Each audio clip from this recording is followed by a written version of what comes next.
cool. Now, if you're new here, you might be asking yourself, what is conscious parenting really about? Okay, so conscious parenting is about reflecting on what we bring into the dynamic with our child and how that is affecting the relationship that we're having with our child. So when we can look at things consciously, we're essentially looking at what patterns are within us that's co-creating the dynamic that we're experiencing with our child today. So we are all wired in a certain way with certain patterns from our own childhood. Every single one of us, doesn't matter what kind of childhood you had, you would have been wired with certain beliefs, certain patterns, certain ways of reacting to yourself, responding to yourself. And these ways can be the ways we then respond to our child, and that can be causing some kind of imbalance in the equilibrium in the house. This doesn't mean that you have to have a household that's all the time happy and, you know, we're all jolly, because this is unrealistic, right? But what it does mean is that it gives us the tools to not repeat some of the more destructive patterns that you may have had in your childhood, like being ignored by a parent, or shouting or yelling, or, you know, feeling very disorganized, feeling like your boundaries are not being heard, feeling frustrated with your child when you're not heard. Lots of things around not being seen, heard, or acknowledged in our childhood can show up with our kids in the present day. So, you know, when they're not making us feel heard, it can be kind of prodding at a deeper wound within us from our childhood or a pattern in the past. So conscious parenting is essentially about working with these patterns to release them so that you can come to who you truly are in the present day. Because half the time, guys, we are parenting from a set of archaic beliefs, a set of beliefs that have been programmed into us by our parents, and we're subconsciously parenting from this place.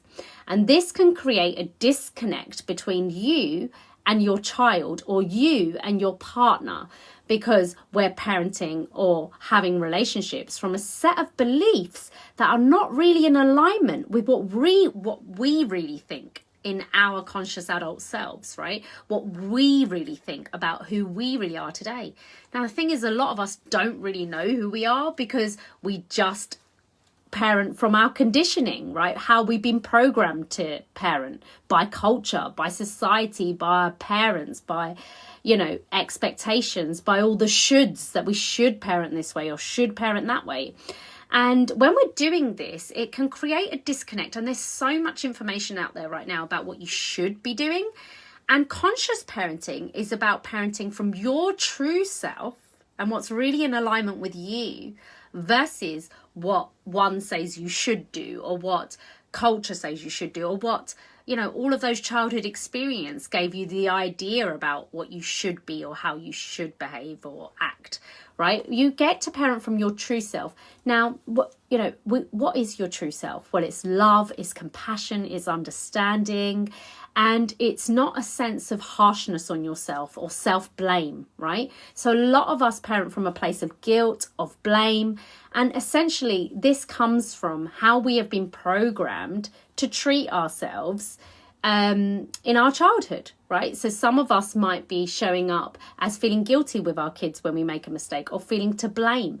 And you might think this is a very normal reaction, but actually how much you're blaming yourself can have something to do with how you experience blame in your childhood, or the expectations that were placed on you in childhood, and you as a child decided that if I don't meet these expectations, then I'm not good enough.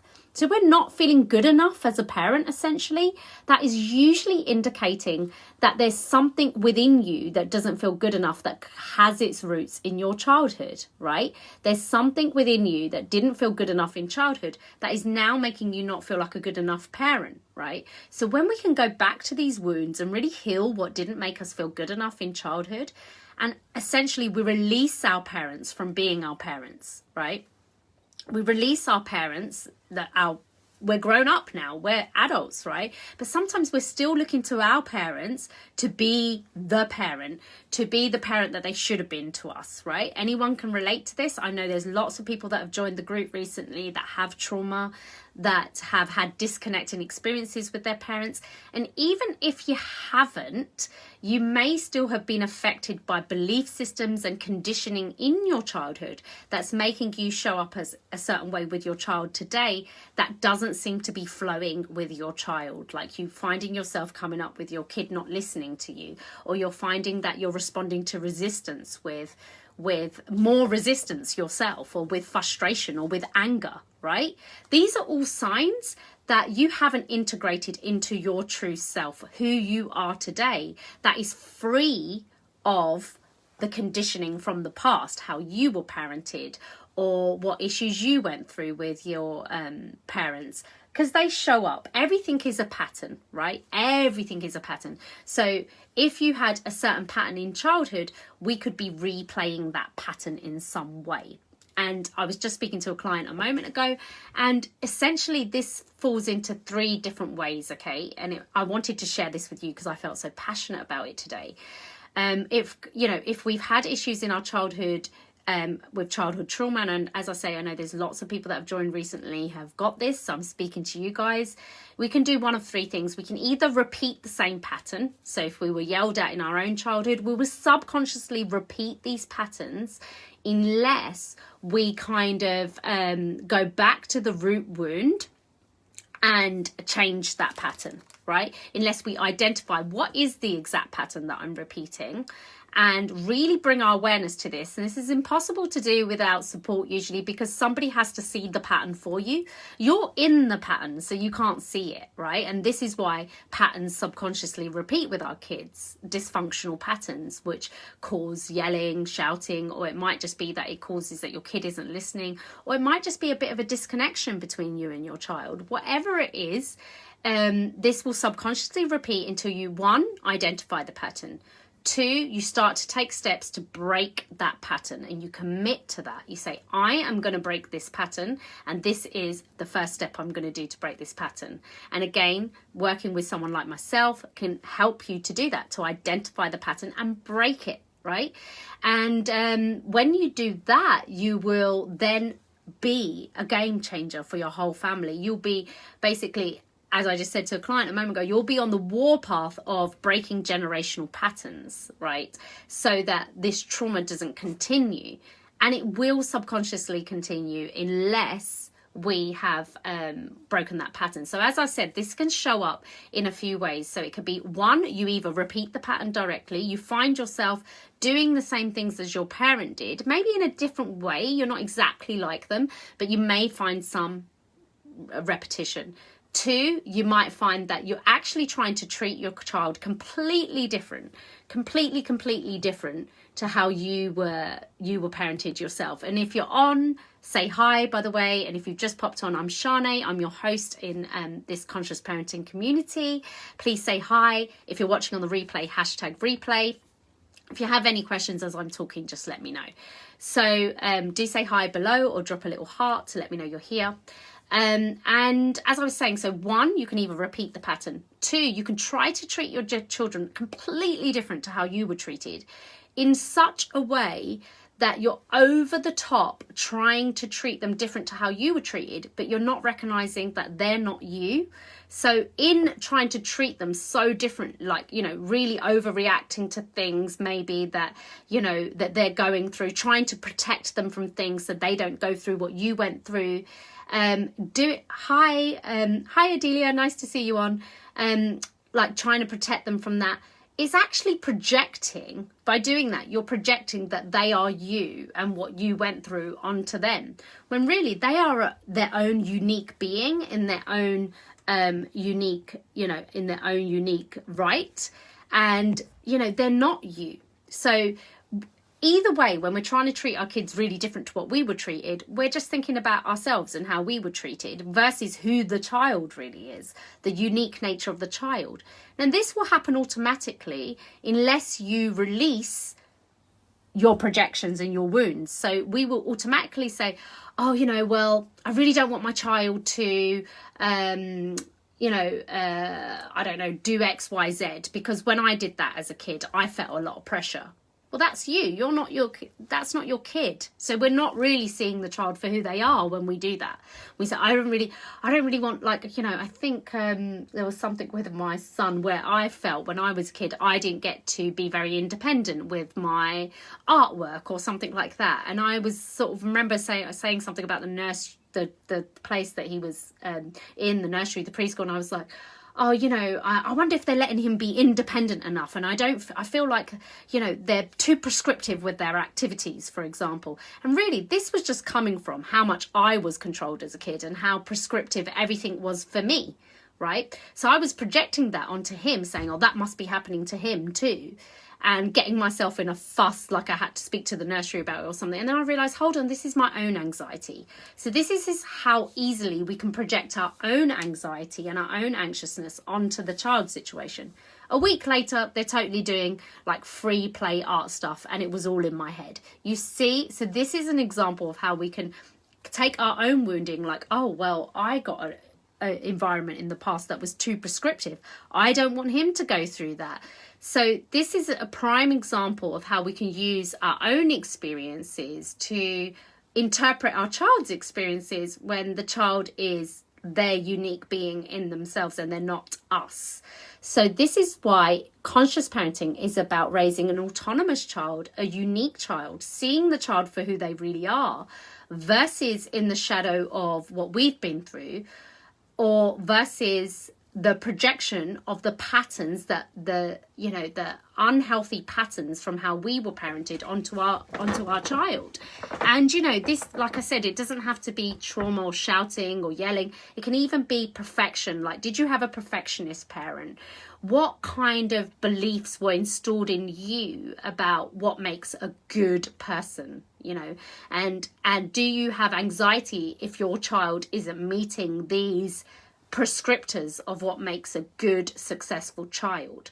And are you just trying to parent towards making your child good and successful versus trusting that innately they will be good and successful? And how can you guide them versus develop anxiety if they're doing something that doesn't look good and successful, or how a child should be? So it's about releasing those shoulds onto our child, and we can really only release those shoulds onto our child if we have released those shoulds with ourselves. Okay, so I wanted to offer you guys that today. 1, really release the shoulds on yourself. Okay.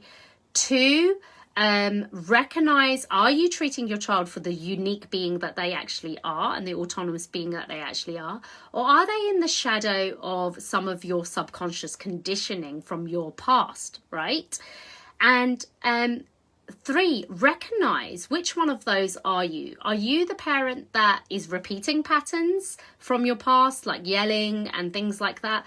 Are you the parent that is perhaps trying to be really different to what happened to you, but in doing that you're not, you could be projecting a pattern anyway because you're really trying to protect the child and not make sure they didn't go through what you've been through, but in doing that you're actually doing something else. You're not treating them uniquely for who they are, but you're treating them as if they were you and what you went through. And the only way we can stop doing that is by releasing the experience of what we went through in our childhoods. And just to identify which one are you in? Do you fall into over-caring, over-protecting? Do you fall into perfectionist behaviours? Do you sometimes just not feel enough as a parent? That you're just not getting it good enough. Now, this often comes from feeling like we were not good enough in our childhood, or somewhere along the way where we got the idea that we are not enough, okay? And I talked to you guys about this in a post this week, how, we can just feel not enough, and sometimes we convince ourselves that what we're doing for our kid is not enough, right? But you are already enough. You're already whole and complete. It's just we had some conditioning that taught us otherwise, and we need to release that. So Delia says, repeating for sure, but trying to be different, but it's not working. Yeah, and I know you've been like working through this a while, Adelia. I've sort of kept into contact with you here and there on the page, so thank you for sharing. And it's true, you can repeat patterns and you can try to be different. But honestly, we can't do this alone, okay? And that's why we have community. We have community in this group. And that's why we should seek help. Why is it that everything in the world we have to get a degree for, and we have to be qualified for? We have to get, a driver's license to know how to drive. But bringing up actual humans, you don't need a degree for, apparently, and you don't need to learn anything, and you don't need to, release the things that are going to affect your parenting style, things that are not your fault, things that you have absorbed growing up. We don't have the recipe to know how to release it and be the parent we want to be, because it's not acquired for us to have that degree in parenting. And I actually think that's one thing that we should study for, if there was any shoulds, I say should loosely, but that's something that you need to invest in. People do not invest in parent coaching easily or themselves because it's not portrayed in culture as essential. But to me, it is an essential. It's just as essential as brushing your teeth, because it shapes the actual person that you're growing. So when you're making a long-term investment in coaching or in something like this, then you will be able to make it work. You will start to see the changes and the differences. But we can't do it alone. We can't do it alone. We need that support to know how to break the pattern, because you know what? We can't see the pattern on our own either. And we don't know the steps that we need to take to change the pattern, to climb out of it without support, right? And I think one of my clients is watching today, so she can tell you, if she's comfortable in commenting, that, that you do need that support to climb out of it, because you're in it. So nothing's going to change if you're in the pattern. So first of all, you need help identifying what the exact pattern is and identifying the exact things that you need to do to shift out of that. Then it will work. And why wouldn't you invest in that? And in whatever way you can, even if it's hard for you, making installment payments, whatever you need to do, because that's going to change the way the generational pattern then continues for your child, their relationships when they get into their life. So it's our responsibility as a parent to make that commitment and that investment in ourselves so that we can change the pattern and release it. So that's what I would recommend for anyone where you really feel stuck and the pattern's not working. The changes you're making are not working. Sometimes you just need a fresh eye on it, and if that's you and you want to do that work, you can drop a message in my inbox. I do also post my Calendly link here every now and then, so you can have a free 30-minute connection call with me with a view to take on coaching. So if you're serious about making that investment to break these patterns and break those trauma bonds, then you can book a connection call with me, and we can look at exactly what's not going well. Why the whining from your child is triggering for you, why you end up reacting and shouting all of a sudden. What is your internal way to regulate yourself first? So we should always regulate ourselves first. What is your way to regulate yourself first? And have you got a clear plan of how to regulate yourself first and create that pause before you react to your child or repeat the pattern? And if you haven't, you can simply work with someone, even over like an 8-session stretch. You can even do a small thing just to get some idea.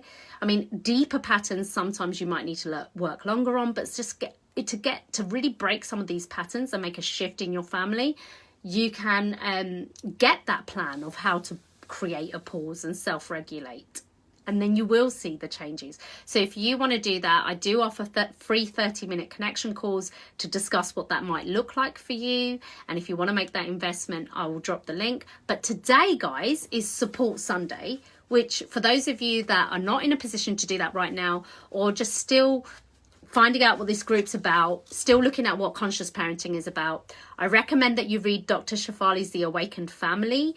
It is like, she speaks in quite a deep way and stuff like that, but you'll see a lot of those concepts discussed here, and maybe in a more tangible way at times, because that those of you that are not familiar with Dr. Shefali, some of it can seem very new. Like, she describes overcaring as control. Right, and you'd be like, what? How can overcaring be control? But obviously, if a child feels stifled by you overcaring for them, and overcaring can be master's love, she says, you know, but it's actually quite controlling for the child. And they're like, back off, like this feels like enmeshment, it feels like too much. So she has some different sort of concepts, but they're absolutely eye-opening. So one, if you're looking for just some general information about conscious parenting, you can look at Dr. Shafali's Awakened Family. That's one thing that you can do. Hi Mathura, lovely to see you on. And you can read her book, it's amazing. There's resources here in this group, some free resources. I'm always looking to come in here and support you guys the best that I can. So, you know, I'm in the process of putting some things in the guides, but you know, you can look at the guides at previous videos, or you can just scroll down the page, because I'm still in the process of getting that organized. So you can just scroll down the page for the videos that I've done, or click on videos at the top, and you can get something out of that there as well. That can help support you. But the ultimate real changes that are unique to you come when you do that one-to-one work. You know, when you look at the patterns, and that, you know, you've got to be willing to go there, you know, and understand that you will be safe, held and supported. You just dip into that pattern or that inner child. You see the pattern that you're repeating and you reverse that pattern. It can be as simple as that. And with help, I'm very good at noticing patterns very quick. For those clients that are happy to work like that and want to work at that speed of, there's the pattern, that's how you break it, this is what you need to do. And I just did this with a client a moment ago. That was like a huge, big pattern. Now that's going to change the whole trajectory of her life and family when she commits to breaking that pattern. So pattern work is key. Right? But if like I say, if you are in a process of just wanting some free support, you can look through the page. There's also an inner child interview pinned in the announcement sections at the top of this page that tells you about inner child work. This is the key work you need to do if you want to make a change in how you're showing up with your child. Because, as I say, how we show up with our child in the present day will be directly affected by our own inner child experiences, and how we may feel with our child today will be dependent on how our inner child feels triggered in that moment. So if we're not feeling heard by our child in the present day, it can link back to just not feeling heard in childhood. So until we reparent this inner part of us that didn't feel heard in childhood, it's going to keep feeling like that in the present day. It's going to keep affecting your present day life until we reparent that inner child. So look at the interview in the announcement section, because that talks more about that. And there's also a little guide in there where you can register with your email. That is in the link on the announcement section. You can register with your email there, and you get a little guide to find out if maybe you do need to reparent yourself. Because when we can reparent ourselves with love and compassion and understanding and really go there, we then become that parent for our child today, for our child on the outside today. We become that parent for our child today.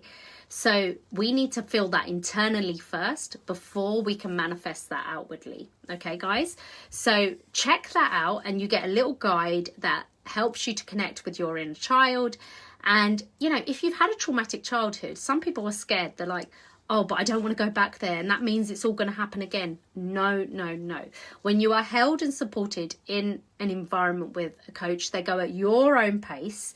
They make sure that you are not going into any sort of flooding of trauma, and that actually, if you allow and trust, you trust the coach, you've got to let them take the lead a bit and trust, then they can heal that trauma with you from your past, so that that part that's still reacting in your present day is just a hurt part that is still there. So until that hurt part gets the attention, love and connection that it needs, it's going to keep reacting in your present day life with your child today. So we need to bring that hurt part, that connection, love and attention.